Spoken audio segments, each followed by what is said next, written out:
can't tell if this is working.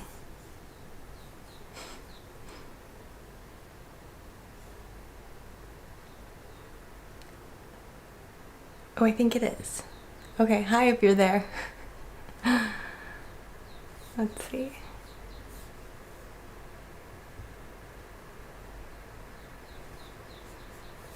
Okay, so for now I have an excellent connection.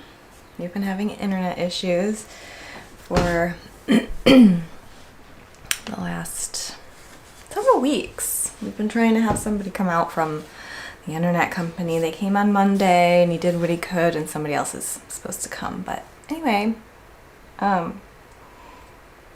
hello. I'm Larissa. If you don't know me already, figured I would go live.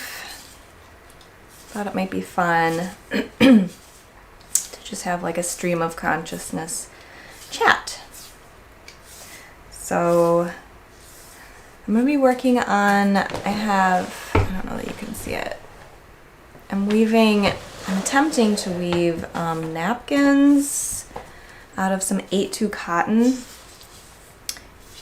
And it's kind of an experiment because I have no idea like how hand woven napkins, I don't know how they would behave and what like the best yarn to use is and the best fabric to use. So we're gonna try it out. So yeah, and I pretty grossly miscalculated the warp. So one is gonna be the size that I need it to be, and the other one's gonna be like half the size that I need it to be. So it's gonna be more of like maybe like a towel that you put in front of the sink while you're doing dishes so your tummy doesn't get all wet. Anyway, I needed to add some more white yarn to my stick. So that's what I'm doing. So anyway, I put out a call for if anybody wanted to ask me any questions in my Instagram stories, which is a place that I have a lot of interaction with people, like one-on-one interaction, I guess. So if you're not following me there, you can. Let's see. I'm just curious really quick to see if anybody is here. Ooh, I don't know that this is working. An error occurred, please try again later.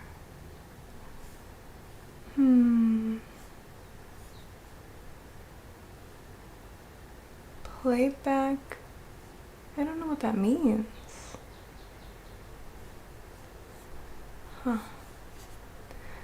Well, I'm just gonna operate under the assumption that this is working. It says I have an excellent connection. Anyway.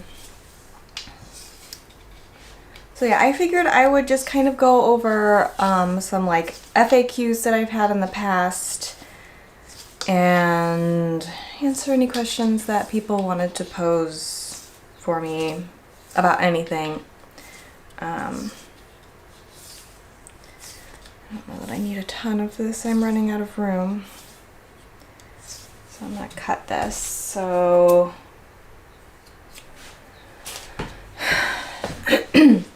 so if you primarily follow me on Instagram, you may be new to the fact that I do have a YouTube channel. The YouTube channel's new, so that shouldn't be too much of a whatever. I'm sure plenty of people don't know about the YouTube channel, and if you found out about me on YouTube, I do have an Instagram. Oh wait, this needs to go in the other way. And well, I guess I should start over. My business is Forest Lane Fiber Co. and I sell yarn mostly. So I my yarn dyer, and I sourced my yarn from like small farms and small mills in the US. So I'm trying to phase out. I have one base that I do get from overseas, and I want to phase it out even though it's like my most popular base. I don't think it's really worth keeping on. You can get people importing can buy imported yarn from anyone, but you can't buy small whatever, small farm domestic yarn anywhere. And I do want to say, like, excuse me, the reason that I am focused on domestic sourcing is not any kind of like American exceptionalism. It's nothing like that. I do have several reasons behind it though. One is that the like carbon footprint of transporting the yarn from wherever the sheep are to the end, I don't know, I'm not an end user, but like to me here in Ohio, a lot of yarn that you can get like just from bigger whatever they're called, like warehouse kind of stores, it's all of the sheep are raised in like Peru and just generally in South America and milled there as well. And then the way it gets here is on big ass shipping containers, and those are very fossil fuel using heavy. Like that's a huge part of pollution.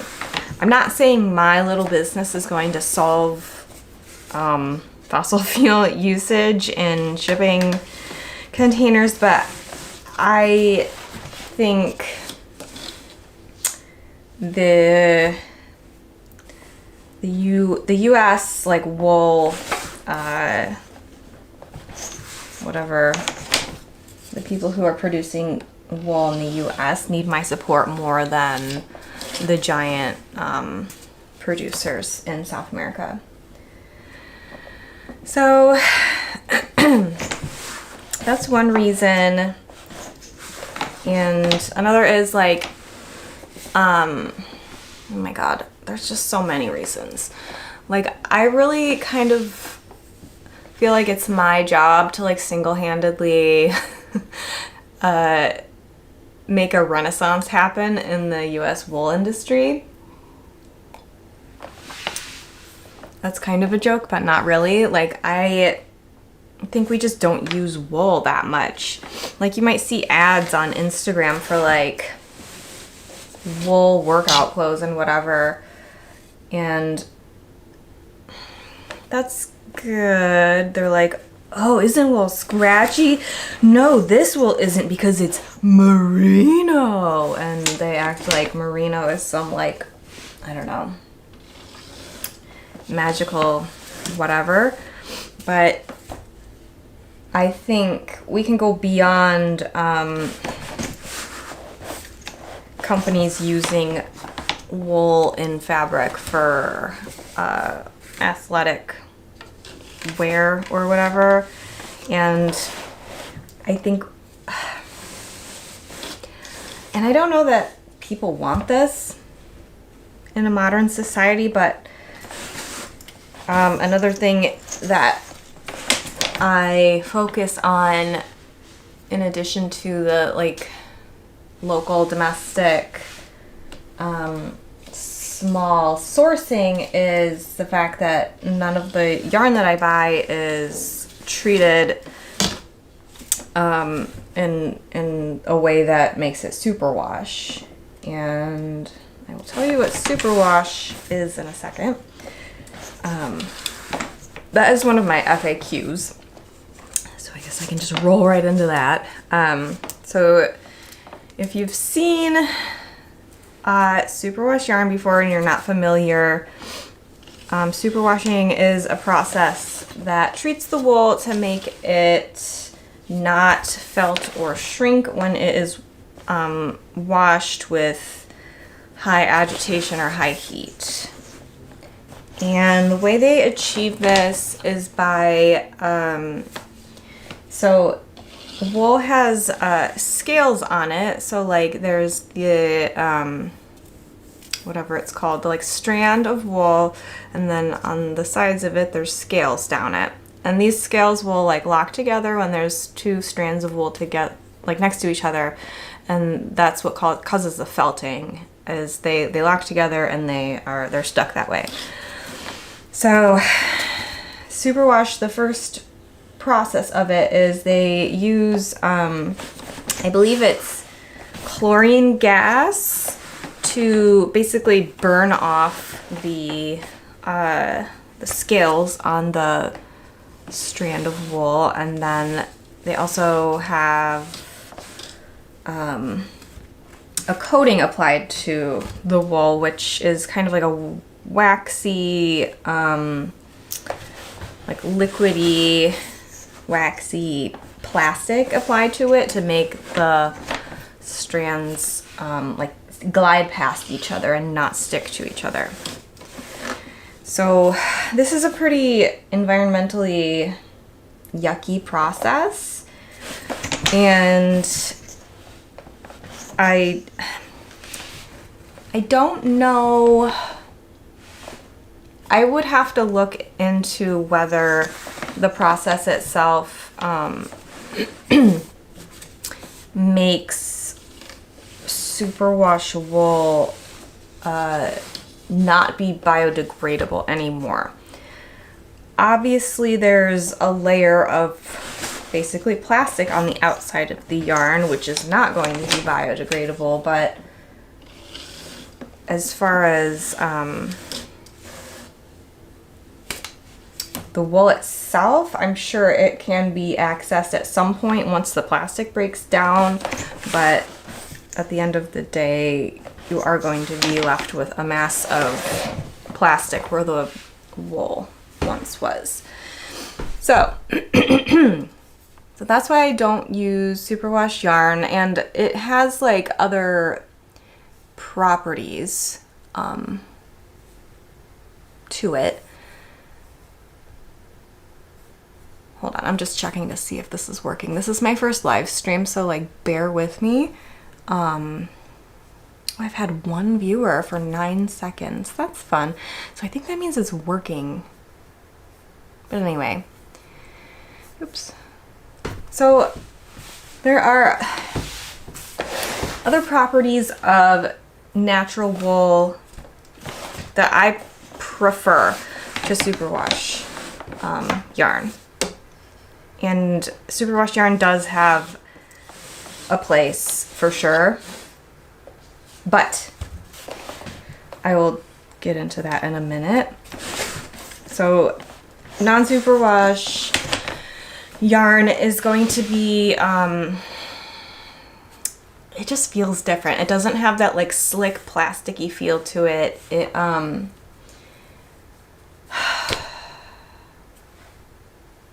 and I also have to get into like how superwash does not mean it's softer. But anyway, it actually feels, it has like a more matte feel, I guess, in general. Like there's definitely some like silkier fibers that are smooth, but in general, like since superwash yarn has that coating on it, it feels like slick like plastic. So there's that. And then non-superwash yarn, so untreated wool, is really like water resistant, which is why a lot of like outerwear, like think about suit coats and pea coats, like flannel, or I guess they're not flannel necessarily, but like plaid jackets or whatever, they're made of wool, because if they get wet, the water's just gonna like bead up and sit on the fabric. It's not gonna soak in, it's not gonna go through. It's really nice that way. And another reason I like untreated wool is that when you make something out of it, anything, it holds its shape better. Because superwash yarn is so slippery and slick, the fibers will kind of glide past each other, and the weight of the piece itself will like make all of the stitches, instead of like, so if they're like this when you first make it, the weight of it will like, they'll glide past each other, and then it'll be gappy and like stretched out looking, and you can't really come back from that. That's the way it is. Once it like gets stretched out like that, it's stuck like that.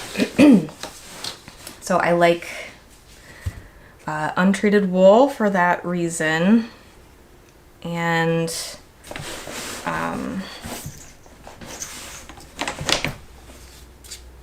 what else am I talking about?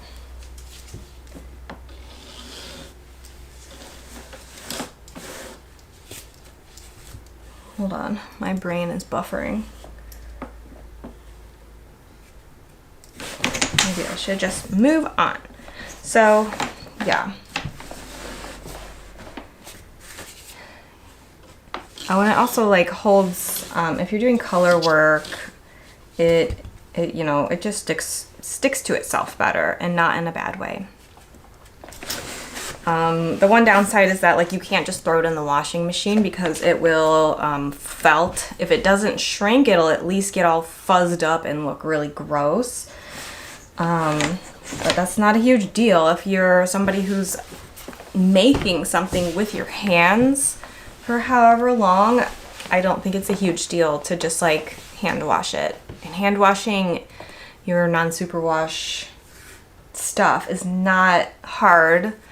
I think a lot of people get nervous about it, but honestly, you just like fill up a sink or a tub with water, and you add in some Wool Safe soap, and then you let it soak. You can gently like massage it with your hands and squeeze it.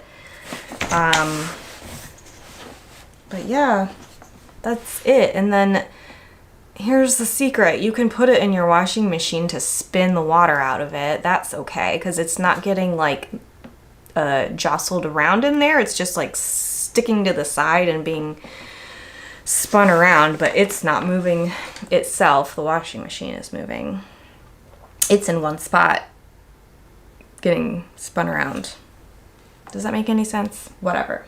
Anyway, so superwash yarn does have a place in my opinion. I use it for gifts and for socks, gift socks especially. I do make non-superwash socks for myself, because I know how to treat them gently when I'm washing them, but I do also use superwash yarn for socks for myself, because sometimes it's just easier that way.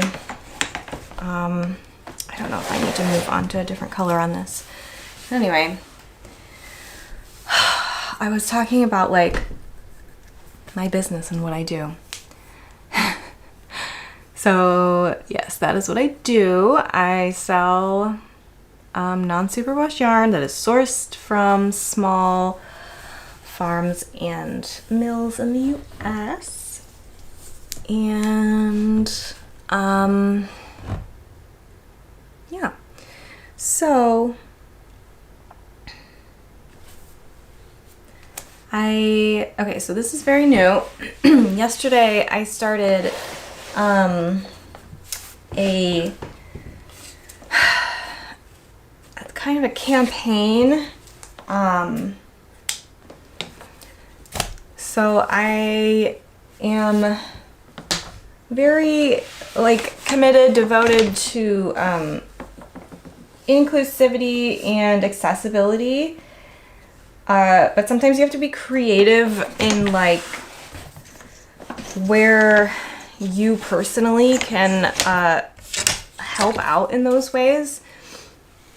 Because like, for example, for knitwear designers, obviously a way to be inclusive is to grade your pattern to include all of the sizes that humans come in, from like really small adult humans to really big adult humans.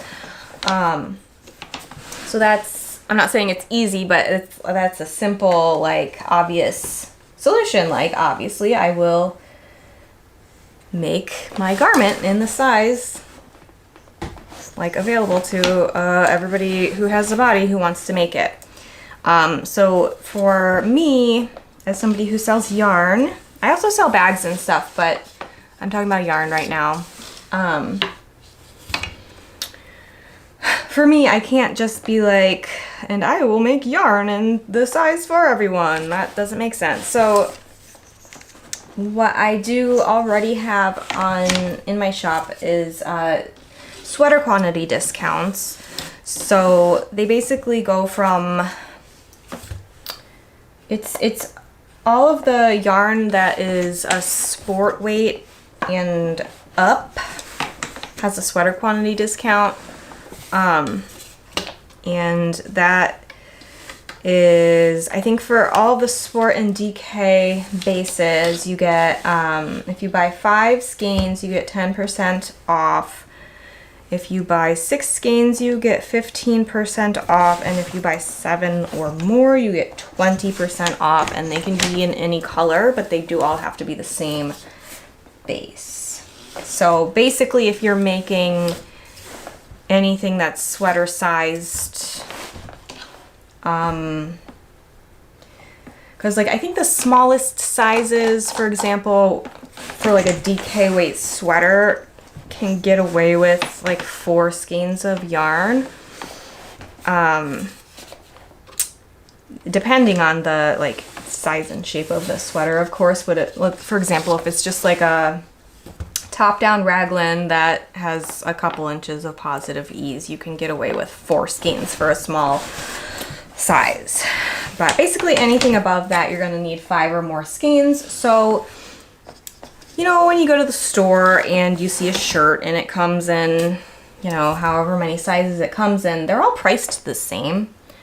Because they're factoring that in, the increased materials basically, and all that stuff is sewn, so it's a little bit different because like you're not using a ton more fabric per size, but in knitting and crocheting and stuff like that, like if you're making a small versus like a triple XL, you can be using twice the amount of yarn depending on your pattern.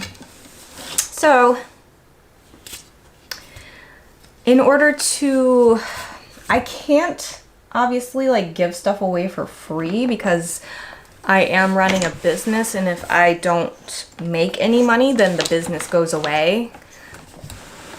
You know, I can't, this isn't a charity because I can't just like pay for everything out of my pocket, out of the kindness of my heart. I have to actually make enough money to support the business itself. But what I can do is offset the cost of, you know, just some yarn. Like for, if,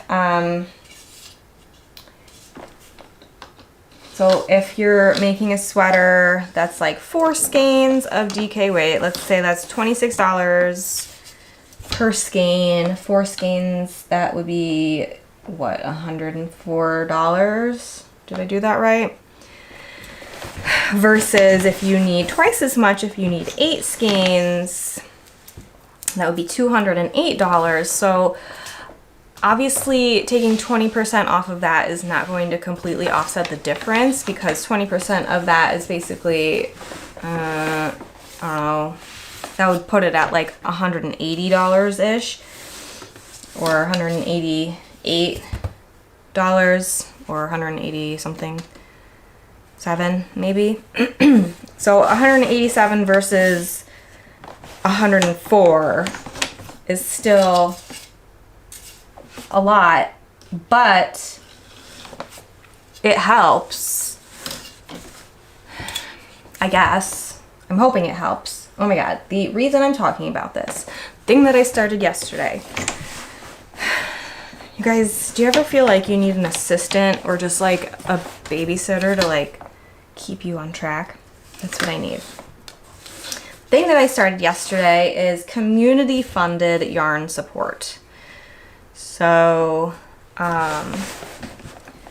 I want to be the bridge between people who feel like they can donate a little bit of extra yarn money towards somebody who doesn't feel like they can afford buying materials like yarn. So is this like really blasting your earballs out? If I turn this down, is that better? I'm sorry, like I said, this is my first rodeo. Turn down a little bit more. Usually people tell me I don't talk loud enough, so how about that? We'll give it a shot. So, what was I saying? Okay, yes. Community funded yarn support. So it makes me really sad when people are like, I love what you do. I love your ethos, your ethics, your values, your sourcing, all of that, but I can't afford what you sell. Good luck in your business. Love it, but I can't support it. That makes me sad because knitting and, fiber arts is basically, in modern society, is a luxury because it is not necessary to know how to do this or to do it in order to have clothes. Like back in ye olden times, if you wanted a warm wool sweater, somebody had to knit it because there weren't like stores selling it. Right now, like you can get really inexpensive stuff at the store that'll keep you warm. It may not be environmentally whatever, but if that's what you can afford, that's what you're gonna buy. So obviously, if you don't have a ton of disposable income, a luxury hobby like fiber arts is not going to be on your list of priorities financially. So I reached out to ask if anybody had any experience with setting something like this up, and shout out to Anne at Little Skein. She also has community funded yarn support, and she gave me the rundown on how it works for her, and I basically modeled this after hers. So that's where we're at. So if you go to my shop, I have it's on the home page and it's under Connect on the main menu, and it's also under shop and then yarn on the main menu. So if you feel like you have even like $1, $5, like anything that you want to donate towards like somebody, like, I mean, think about it, like, would you donate a skein of yarn? Like if you and your friend went to a yarn shop together and you were buying yarn for a sweater and they're like, oh, I really like this stuff, but I really can't afford it. Are you the kind of person who would be like, I will buy you that skein so you can make a pair of socks. Don't worry about it. Just let me pay for it. If you're that person, just pop however much, like 20 bucks. Just add that to your cart and then I will match it up with somebody who needs it. So on the other side of that, I have an application for people who want yarn support. So this is a totally honor system thing. Like, your finances are none of my business. I'm not gonna make you prove anything. I sincerely don't care how much money you have, what your level of need is. Again, none of my business. But I just have an application and there's like a couple of like guidelines if this is right for you. Like, are you on a fixed income? Let me see. Let me pull that up. I need to also learn how to like share my screen. That would be helpful of me.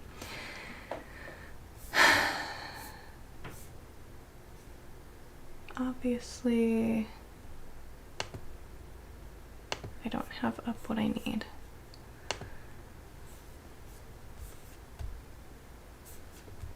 Okay, so if you are on a fixed income, if you usually are using more basic wools or acrylic yarn, things that are less expensive than what I sell, if the cost of Forest Lane Fiber Co. yarn is not financially feasible for you at this time, or if your identity in some way is marginalized by systemic racism or bias or what have you, great. And again, none of my business, but if you fall under one of those categories or not, if you feel like you need help affording my yarn and you have wanted to buy it and you couldn't before, send me an application. The application will just ask you your name and your email address so that I can send you a gift card, because they're digital. And then I'll just ask you where you know me from. And then basically like what kind of project you want to make, and if you need the full cost covered or just like a partial coverage of it. And I also give you a space to tell me anything else if you want to, like where you are on your making journey, or, you know, whatever. You can say, I like cupcakes, and I'd be like, oh my god, me too, but I prefer muffins. How are we doing here? So yeah, I don't know how live streams work, if I was able to link anything yet, but once this does go up, I will link the everything for this. I did also post a reel on Instagram and a short on YouTube with the links in there.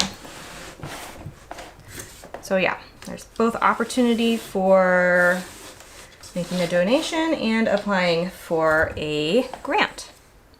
And yeah, again, if I will do my best to make sure everybody gets some kind of funding, and the amount will vary depending on what kind of project you're using or not using, wanting to make. And I will basically dole out a gift card. I don't want to do a lottery system because I don't want there to be like more and more applicants and you're just getting screwed every time by not getting picked in the lottery. I'm just going in like the order that applications were received, and just I'm gonna award, I'm going to gift, I don't know, give a gift card to whoever was the, I don't know, like first come first serve kind of basis. So yeah, that's what's going on there. So I'm happy about it. I've already given one gift card out. I need about like $45 more for what the next person needs. So yeah. So anyway, I'm gonna move on to some things that people have asked me. My friend Mariah asked me what my perfect day would be, and I was thinking about it, and I'm like having a hard time coming up with how to answer that, because I feel like I would have to answer it two different ways, like perfect day by myself or perfect day with my family, because I have two kids. They're boys, they're 4 and 7, so obviously if I'm with them, they are my responsibility because they're little. So I guess my perfect day with them is like, they don't have their iPads, so they're not like just buried in that. I guess maybe even like we're somewhere that doesn't even have internet, so like they can't even turn on a TV or whatever.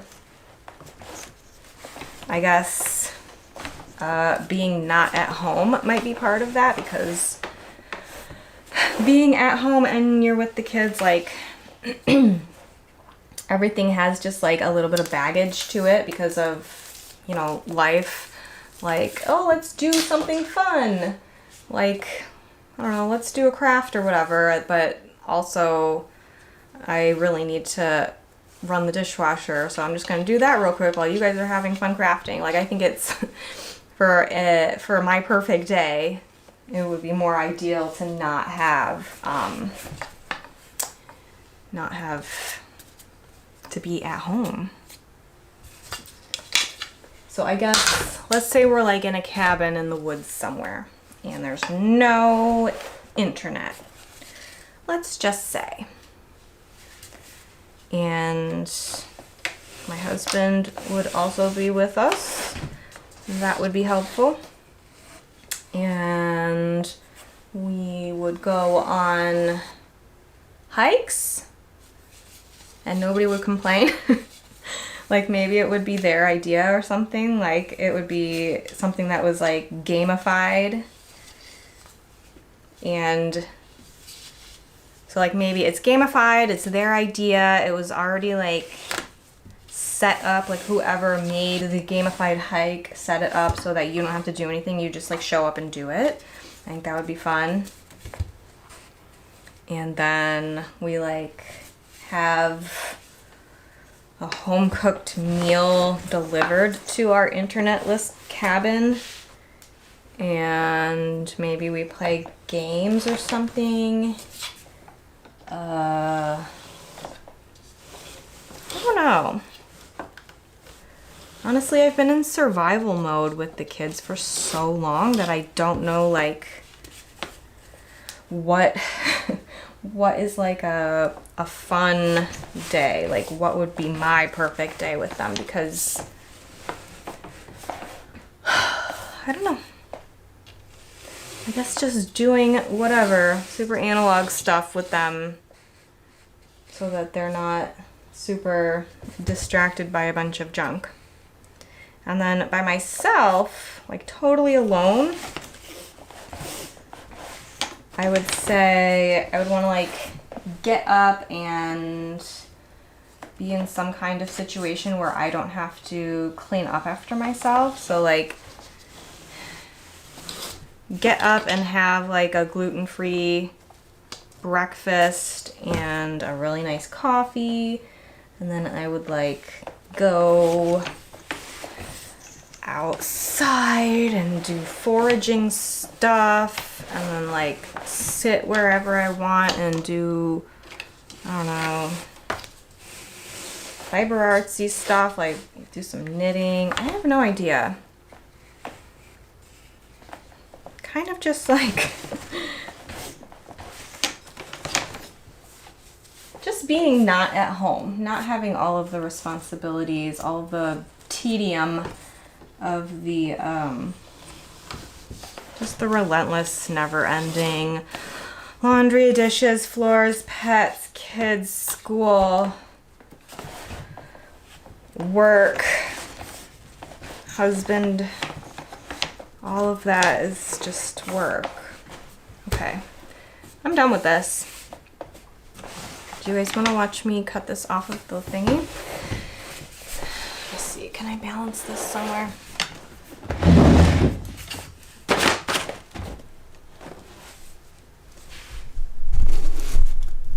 There.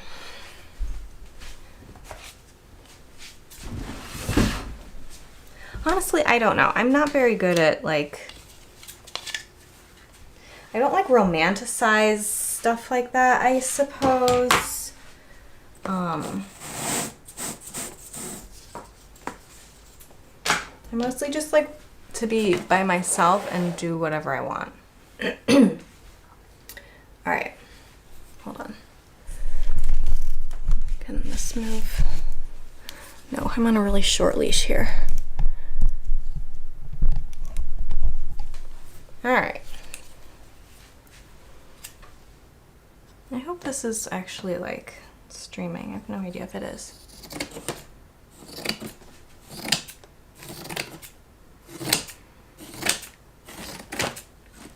Boop. Okay.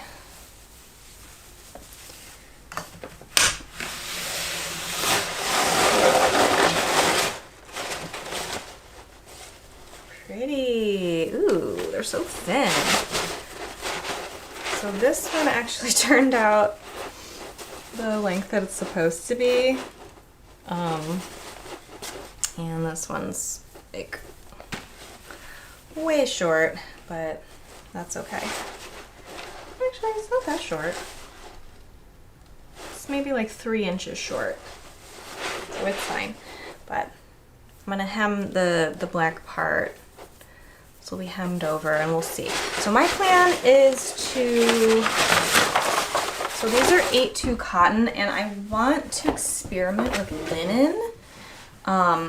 Because linen is a thing, right? Things are called linens. Like, linen napkins, is that a thing? I don't even know. I'm not even gonna look it up. I'm just gonna make some and see how they work. Because what's the worst that can happen? I made some linen napkins and they are a weird texture. Oh no. I had fun making something. But I know people make like dish towels out of just 8-2 cotton. These are so thin. I'm interested to see how they feel out of the dryer. Once I get these serged, the ends serged so they don't fray, I will put them through the washer and dryer and see how they feel. Ooh, you know another thing that I want to make? Oh my god, I want to make so many things. I've only woven hand towels for other people so far. I've made a bunch of washcloths for myself, but I haven't made any hand towels for myself yet, which is annoying because I want to make some. You know what I'm getting? Next weekend, that's Memorial Day, right?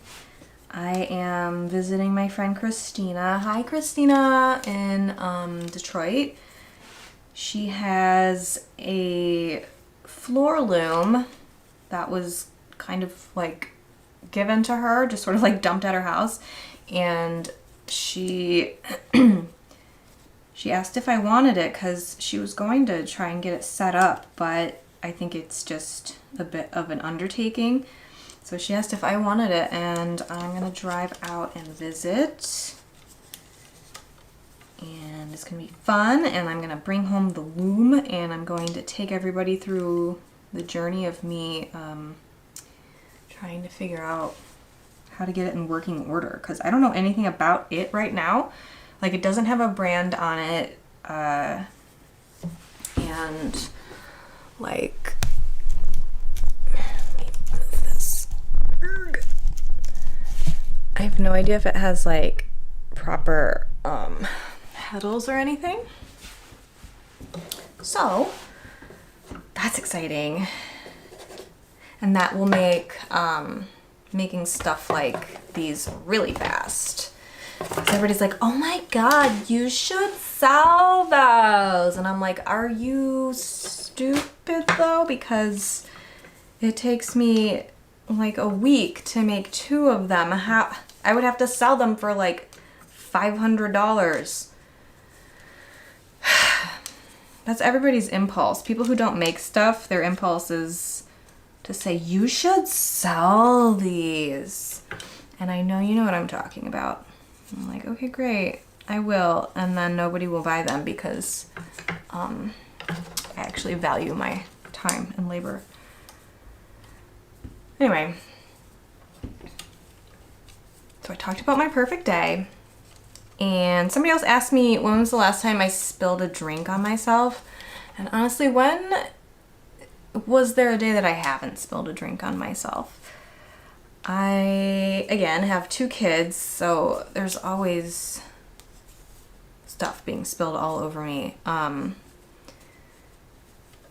can't think of anything big that like I made a giant oopsie, but last year in October I was in Rhinebeck, New York for the New York Sheep and Wool Festival, and what else was there? There was Indie Untangled, but I didn't go to that, and then Wool and Folk, is that what it was?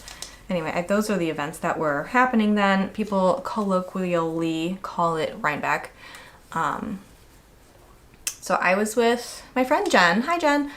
And she was driving, and I think we had stopped to get gas, and we were about to head back out because I live in Ohio, she lives in Pennsylvania, so I drove from here to there to pick her up, and then we drove the rest of the way together, and then on the way back we obviously had to drive together again.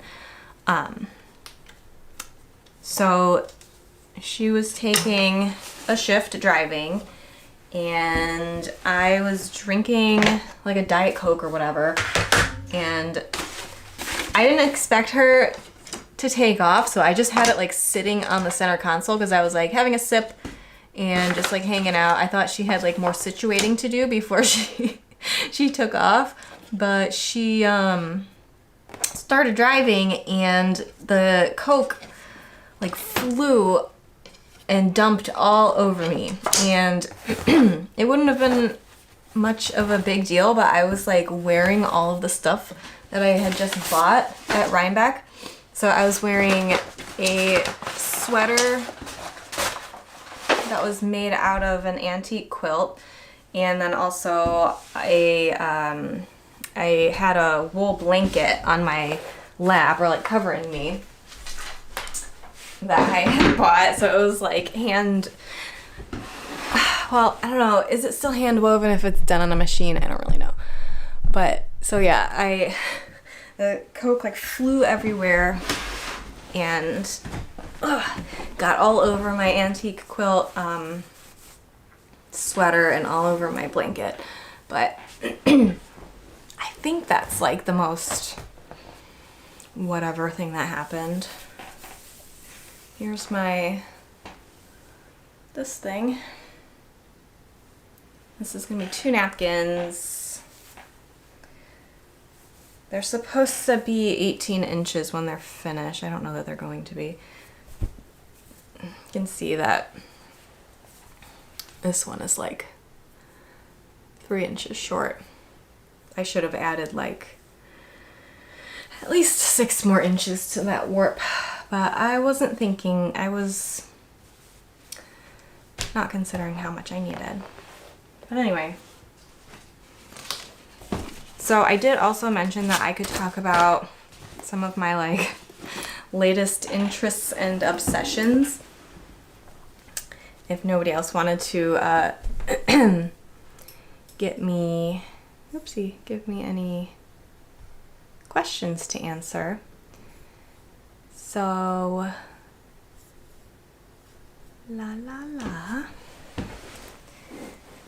So one of my things that I'm interested in currently is terrariums.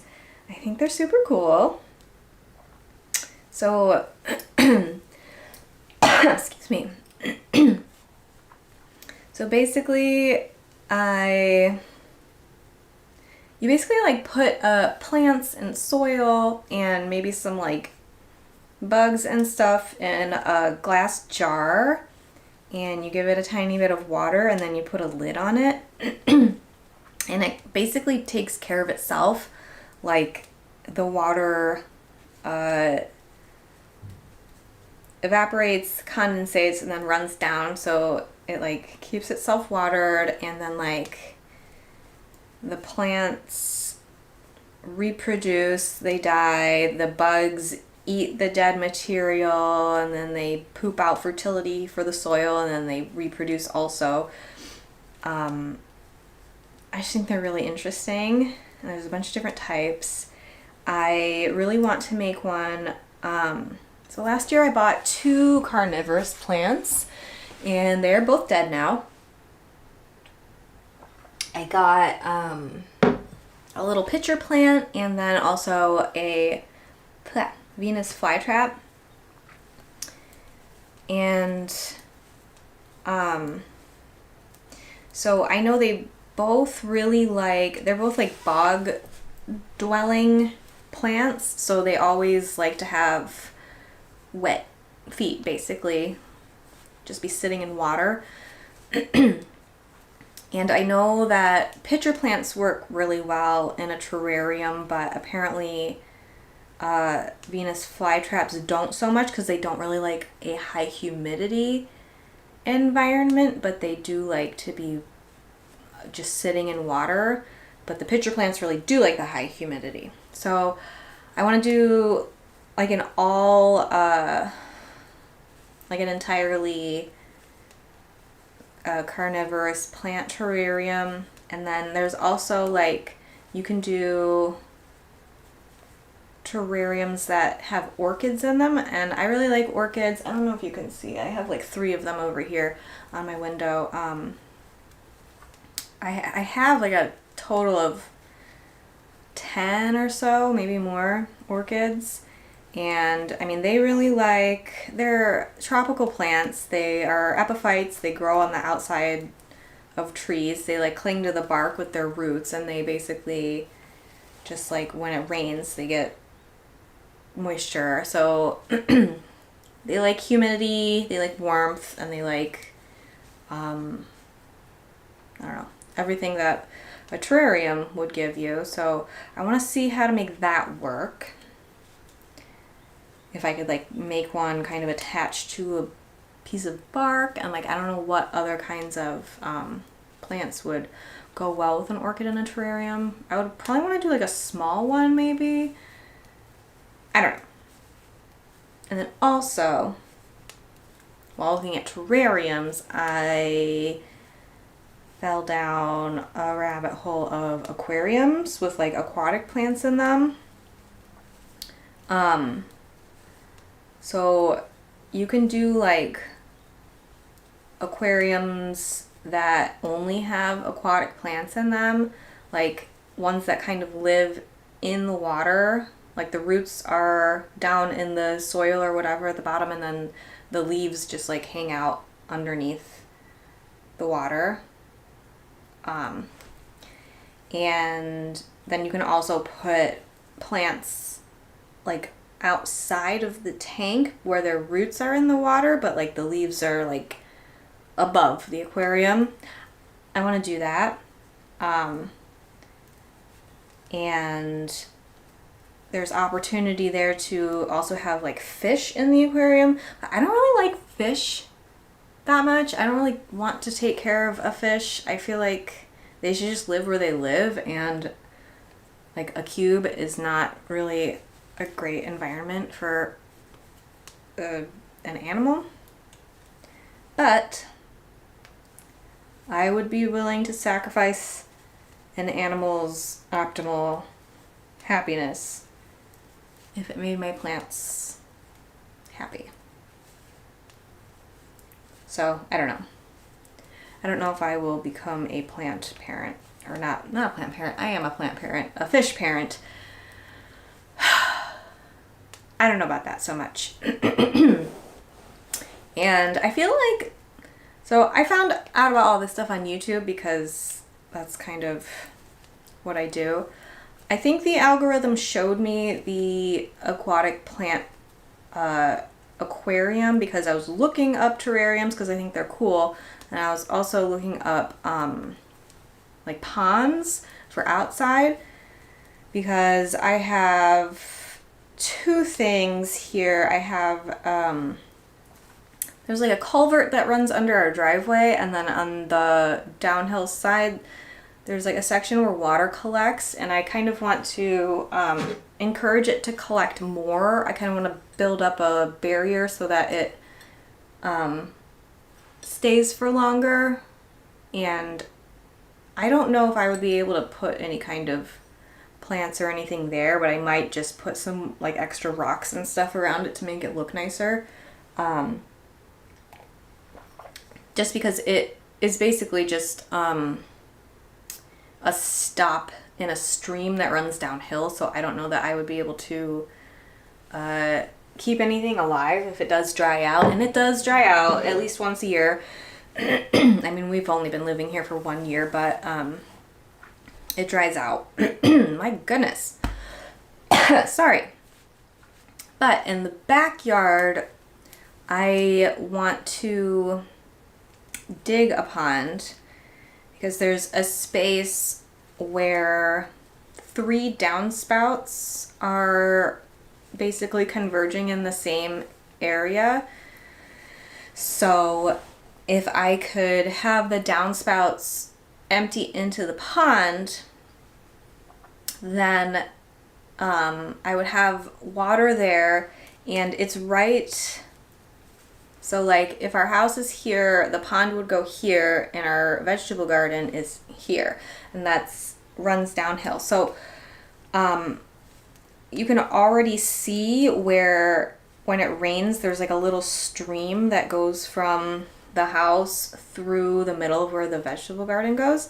So that would be like the overflow point for the pond. So I would just have that run into the vegetable garden, and it would just be like a self-watering situation.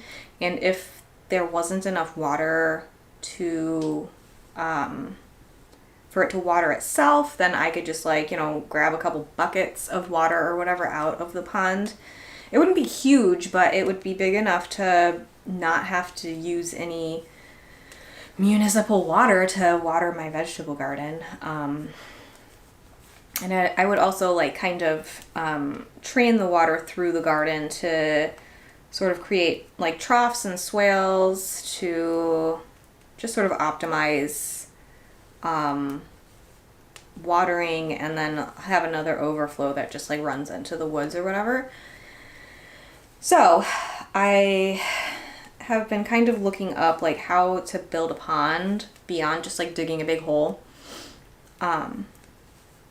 So I'm trying to figure out like how to do a pond without a plastic liner, because I'm not super into that. So I think you can use like bentonite clay to sort of seal the soil. Our soil is really clay heavy here, so I don't know that would be a huge deal. But anyway, I also want to get like aquatic plants and stuff to put in that once it's established. And like rocks and stuff, and then also a pump to make the water cycle so that it's not just sitting stagnant. I don't think I would put fish in it because, again, I don't know if I could keep the water in without a plastic liner, and I don't know if it would dry out. I've never had one fish before in my life to take care of, so I really don't. I just kind of want it to be like a nice place for like animals to drink, like bees and birds get some water, and then like it waters my garden and it looks pretty, blah blah blah, all of that. So that's some stuff that I'm obsessed with currently. I'm since I just finished that napkin project, or got it off of the loom at least, I am working on this is just kind of a like whatever project. I'm making some Thickmas socks. These are the reverse Thickmas. These are by Summer Lee. This is a like pattern that's like a bundle of several. Let's see. There's ones that are just like regular. I think there's ones that like maybe fade colors or like you use scraps. And the ones I'm making are reverse stockinette. There's ones with cables. And the reason I'm making these is because you hold 2 strands of fingering weight double, so it's a really good usage of scraps. So that's what I'm working on. And this has been an hour, so I'm gonna call it a day. We'll see if I do a live again. I have no idea if this was fun for anybody. All right, well, let me just go over places that you can support me. You can follow me on Instagram if you'd like, _ Fiber Co. If you're not following or subscribing here, you can subscribe. And I have a Ko-fi, K-O-F-I account thing, so you can drop me a one-time donation for the free content that I put out, or you can do a monthly subscription. I am working on setting up tiers of stuff so that you can get some benefits and bonuses for being a supporter there. Don't forget to check out the community-funded yarn support if you have some extra yarn money to donate, or if you could use some assistance, check it out. And what else? I don't know. I'm here. Go shop some yarn, go shop some bags. I am working on getting some merch for the shop, actually. Some like t-shirts and mugs and stuff. It's kind of a whole thing, but it's going. So I'll be here. I will keep you up to date with all of my Forest Lane and Fiber Arts happenings. So have a good one. Bye.